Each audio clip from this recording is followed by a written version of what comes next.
Hi hello. Welcome to movies കപ്പൽ. പുതിയൊരു മൂവിയായിട്ട് നമ്മൾ വന്നിട്ടുണ്ട്. മൂവിയുടെ നെയിം വിശ്വനാഥ് ആൻഡ് സൺസ്. നമ്മുടെ പ്രത്യേകിച്ച് നമ്മുടെ സൂര്യയുടെ മമിത ബൈജുവിന്റെയും പുതിയ മൂവിയാണ്. ഒറ്റ വാക്യത്തിൽ പറഞ്ഞു കഴിഞ്ഞാൽ നല്ല മൂവിയായിരുന്നു കേട്ടോ. ഒത്തിരി മനസ്സിന് ഭയങ്കര സന്തോഷം തന്നൊരു മൂവിയാണ്. സന്തോഷം തന്നു, ദുഃഖം തന്നു, എല്ലാ രീതിയിലും വളരെ നല്ലൊരു മൂവി. ഡയറക്ടർ ചെയ്ത റിങ്കി അതുലിനെയാണ്. നമ്മുടെ വാത്തിയും അതുപോലെ ലക്കി ഭാസ്കർ ഒക്കെ ഡയറക്ട് ചെയ്ത ഒരു ക്ലാസ് മൂവി. എനിക്ക് ഭയങ്കരമായിട്ട് ഇഷ്ടപ്പെട്ടു കേട്ടോ. എനിക്ക് നല്ലോണം എനിക്ക് ഇഷ്ടപ്പെട്ടു. ഞാൻ കുറേ സമയം നല്ലോണം ചിരിച്ചു. കുറേ നല്ല നല്ല ചിരിക്കാനായിട്ടുള്ള കോമഡി ഉണ്ട്. അതുപോലെ തന്നെ നമ്മളുടെ കരയിക്കാനായിട്ടുള്ള കുറെ സംഭവങ്ങളുണ്ട്, ചിന്തിപ്പിക്കാനായിട്ടുള്ളതുണ്ട്. ഒരു ഫാമിലി ആയിട്ട് പോയിരുന്ന് കാണാൻ പറ്റിയ ഒരു നല്ലൊരു പടം. നല്ല നല്ല മുഹൂർത്തങ്ങൾ. അത് നമുക്കൊരു ഡയലോഗ്സിനേക്കാൾ ഉപരി നമ്മൾ സാധാരണ നമ്മൾ പറയാറുണ്ട് ചില പടത്തിൽ നല്ല ഒരു ഡ്രാമ അല്ലെങ്കിൽ നല്ല ഒരു പെർഫോമൻസ് ഒക്കെ കാണണമെങ്കിൽ ഉറപ്പായിട്ട് പോയി കാണാൻ പറ്റുമെന്ന് പറയുന്ന നമ്മൾ പറയാറുണ്ട്. പക്ഷെ ഇതിലൊക്കെ എനിക്ക് പറയാൻ പറ്റുന്നത് നല്ല കുറെ മുഹൂർത്തങ്ങൾ നിങ്ങൾക്ക് കാണണമെന്നുണ്ടെങ്കിൽ അങ്ങനെയാണ്. ഒരു നല്ലൊരു ഫാമിലിയും നല്ല ആ ഒരു കുറെ ബന്ധങ്ങളുടെ കഥ, അങ്ങനത്തെ കഥകൾ ഇപ്പൊ വളരെ കുറവാണ്. പ്രത്യേകിച്ച് തമിഴ് മൂവീസില് വളരെ കുറവാണ്. കുറെ വയലൻസ് റിലേറ്റഡ് മൂവീസാണ് നമ്മൾ കൂടുതലും കാണുന്നത്. പക്ഷെ എനിക്ക് ഭയങ്കരമായിട്ട് കുറെ നാളുകൾക്ക് ശേഷമാണ് വളരെ പീസ്ഫുള്ളി, അല്ലെങ്കിൽ നമ്മള് ട്രോമയൊന്നും ഇല്ലാതെ ഒരു സിനിമ കഴിയുമ്പോഴത്തേക്കും നമ്മളെ ഹോണ്ട് ചെയ്യാത്ത രീതിയിൽ വളരെ പീസ്ഫുൾ ആയിട്ട് ഇറങ്ങി വരുന്ന കുറെ നാളുകൾക്ക് ശേഷം ഓരോരുത്തർക്കും കൊടുത്ത ക്യാരക്ടർ അവരെ മനോഹരമായിട്ട് ചെയ്തിട്ടുണ്ട്. പ്രത്യേകിച്ച് മമിത ബൈജുവിന്റെ ആ ഒരു ക്യാരക്ടർ എന്ന് പറയുന്നത് നമ്മുടെ ഒരു ഹാപ്പി, നമ്മൾ ഏതാ മൂവി പറയാന്ന് പറഞ്ഞു കഴിഞ്ഞാല് നമ്മുടെ മീര ജാസ്മിന്റെ ഒരു മൂവി ഉണ്ടല്ലോ, അല്ലെങ്കിൽ സന്തോഷ് സുബ്രഹ്മണ്യത്തിനകത്ത് അവളുടെ ആ ഒരു രീതിയിൽ ഒരു എല്ലാം ഒരു ഹാപ്പി ആയിട്ട് നിൽക്കുന്ന ഒരു പെൺകുട്ടിയായിട്ടുള്ള ഒരു കിട്ടിയ ലൈഫ് എൻജോയ് ചെയ്യുന്ന ഒരു ടൈപ്പ് ക്യാരക്ടർ നല്ല ഭംഗിയായിട്ട് ചെയ്തിട്ടുണ്ട്. പിന്നെ ഒരു 3-4 ഡാൻസ് ഉണ്ട്, പാട്ടുണ്ട്.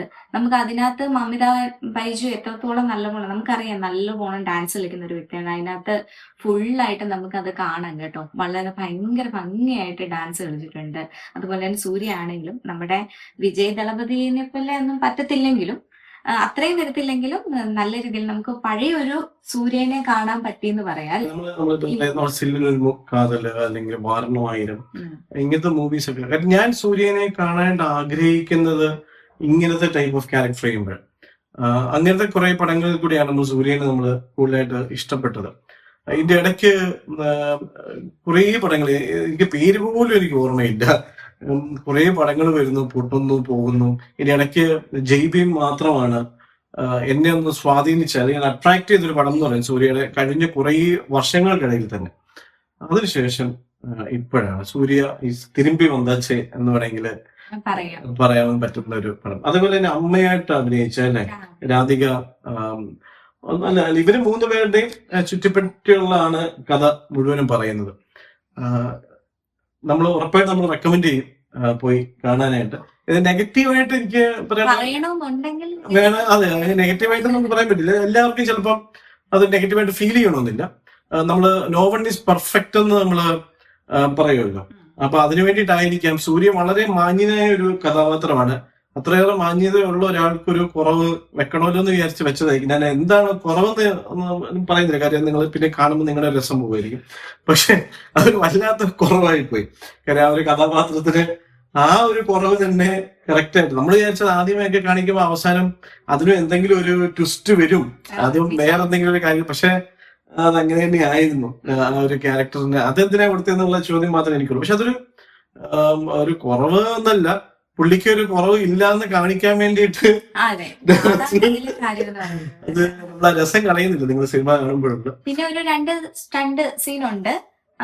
അതാണെങ്കിലും നമുക്ക് അത് അതിന്റെ ആവശ്യമില്ല എന്ന് പറഞ്ഞാലും ഒരു തമിഴ് സിനിമ കാണുമ്പോഴേക്കും അതിനകത്ത് ഒരു സ്റ്റണ്ട് ഇല്ലാതെ എന്ത് തമിഴ് സിനിമ പക്ഷെ ചിലപ്പോ സൂര്യൻ ആരാധകർക്കൊക്കെ അതിനൊക്കെ ഫൈറ്റ് സീൻസ്, പക്ഷെ കഥയ്ക്ക് അതൊക്കെ ആവശ്യമുണ്ടെന്ന് ചോദിച്ചു കഴിഞ്ഞാൽ സംശയമാണ്. പക്ഷെ സ്റ്റാൻഡേർഡായിട്ട് ആ ഒരു സ്റ്റൺസ് മാത്രം എടുത്തു കഴിഞ്ഞാൽ അടിപൊളി ഗംഭീരമായിട്ട് ആ സ്റ്റൺസ് കൊറിയോഗ്രാഫി ഒക്കെ ചെയ്തിട്ടുണ്ട്. പക്ഷെ ആ ഒരു കഥയ്ക്ക് ആ ഒരു ടോട്ടൽ ഫ്ലോവിനെ ശരിക്കും പറഞ്ഞാൽ ഒരു ഇമ്പാക്ട് ഉണ്ടായി എനിക്ക് തോന്നുന്നില്ല.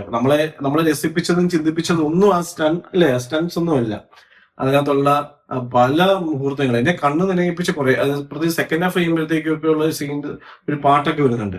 ഞാൻ ആ പാട്ട് തുടങ്ങിയപ്പോൾ മുതൽ അവസാനിക്കുന്നതിനും വരെ കരയായിരുന്നു. അപ്പൊ ദീപ്തി പറഞ്ഞ പോലെ അവളുടെ മുഖത്ത് എന്റെ കൈ കൊണ്ട് വെച്ചിട്ട് അവളുടെ കണ്ണിൽ നിന്ന് വെള്ളം വരുന്നത് എന്നെ കൊണ്ട് തോപ്പിക്കുക. ഞാനിവിടെ എന്റെ കണ്ണ് എന്റെ വെള്ളം വരുന്നത് ആര് തുടയ്ക്കുമെന്ന് വിചാരിച്ചിട്ട് ഞാനിങ്ങനെ മസിലൊക്കെ പിടിച്ചിരിക്കുക. പക്ഷെ അങ്ങനത്തെ നല്ലൊരു മൂവി. പിന്നെ രമീന ടണ്ടൻ അഭിനയിക്കുന്നു. രമീന ടണ്ടൻ ഞാൻ കുറെ നോക്കിയ ശേഷം പുള്ളിക്ക് മൂവീസിനെ കാണുന്നത്. ഞാൻ അറിയാത്തോണ്ടാണെന്ന് അറിയില്ല, ഏതെങ്കിലും ഒക്കെ സിനിമയ്ക്കകത്ത് ഉണ്ടായിരിക്കാം. പക്ഷെ അല്ലെ കിട്ടിയ ക്യാരക്ടർ നന്നായിട്ട് ഒരു കളർഫുൾ മൂവി എന്ന് എനിക്ക് പറയാൻ തോന്നുന്നു. കാരണം ഫസ്റ്റ് ഹാഫ് വരെ ഒരു ഭയങ്കര നമുക്ക് ഈ സമയം പോകുന്ന അറിയത്തില്ല എന്ന രീതിയിൽ നമ്മളെ അവിടെ ഇരുത്തി നമ്മളെ ചിരിപ്പിക്കുകയും ചിന്തിപ്പിക്കുകയും കരയിപ്പിക്കുകയും ഒക്കെ ചെയ്തു. നമ്മുടെ ഈ ബ്രോഡാഡി, എനിക്ക് മലയാളത്തിൽ പറയുകയാണെങ്കിൽ ബ്രോഡാഡി കണ്ടതിന്റെ ഒരു ബ്രോഡാഡി കാണുമ്പോഴേക്കും ഒരു ഭയങ്കര ഒരു നമുക്ക് സന്തോഷം തരുന്ന ഒരു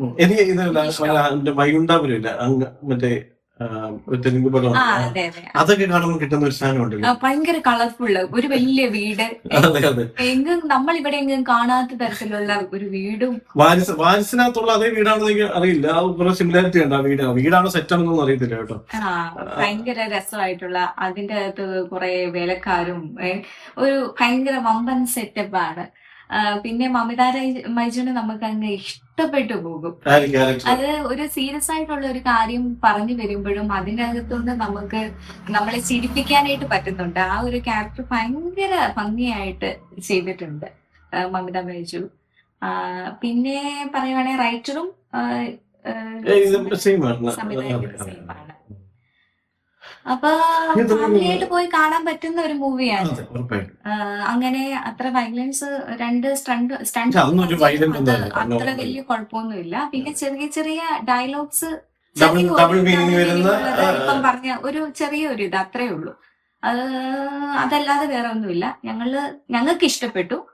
ഇനിയും നിങ്ങൾക്ക് ഇഷ്ടപ്പെട്ടോ ഇല്ല എന്നുള്ളത് നിങ്ങളുടെ അഭിപ്രായങ്ങൾ താഴെ രേഖപ്പെടുത്തുക. പിന്നെ ഞങ്ങളുടെ അഭിപ്രായങ്ങളല്ലായിരിക്കുമല്ലോ ഞങ്ങളുടെ ചിന്തകളും. ഞങ്ങൾക്ക് ഇഷ്ടപ്പെട്ടെന്ന് പറഞ്ഞാൽ നിങ്ങൾക്ക് ഇഷ്ടപ്പെടണമെന്നുമില്ല, നിങ്ങൾക്ക് ഇഷ്ടപ്പെട്ടെന്ന് പറഞ്ഞാൽ ഞങ്ങൾക്ക് ഇഷ്ടപ്പെടണമെന്നുമില്ല. എല്ലാവരും വ്യത്യസ്തരാണ്. അപ്പൊ ഞങ്ങളുടെ അഭിപ്രായങ്ങൾ ഞങ്ങൾ പറഞ്ഞതേ ഉള്ളൂ. സബ്സ്ക്രൈബ് ചെയ്യാൻ മറക്കരുത്, ലൈക്ക് ചെയ്യുക, ഷെയർ ചെയ്യുക, കമന്റ് ചെയ്യുക. Okay, bye bye.